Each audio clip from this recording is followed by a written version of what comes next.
வசனம் ஏசாயா 9:15. படிங்க.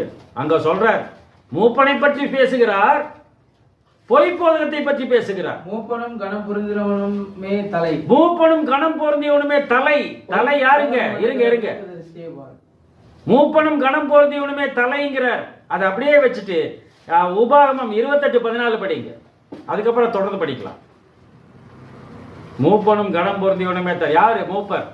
நீங்க தான் மூப்பர், அவர் தான் மூப்பன், இவர் தான் மூப்பர், இவரு பெரிய ஆள். அப்பெல்லாம் இல்லவே இல்லை. 14.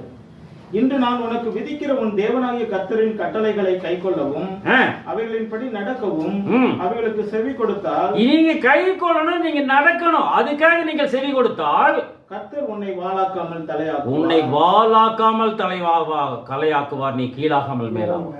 உன்னை வாளாக்க மாட்டார், தலையாக்குவேன், மூப்பராக மாத்தி விடுவேன், இயேசு கிறிஸ்துவை போல். அப்படின்னா மூப்பர்னா யாரு அப்படின்னு பார்த்தோம்னா, இந்த படிங்க 1 கொரிந்தியர் 11ஆம் அதிகாரம் 3ஆம் வசனம்.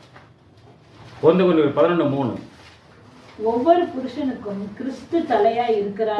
கிறிஸ்து தலை, புருஷனுக்கு கிறிஸ்து தலை. அப்படின்னு தலை யாரு? கிறிஸ்து. எபேசியர் 1:23. எபேசியர் 1:23.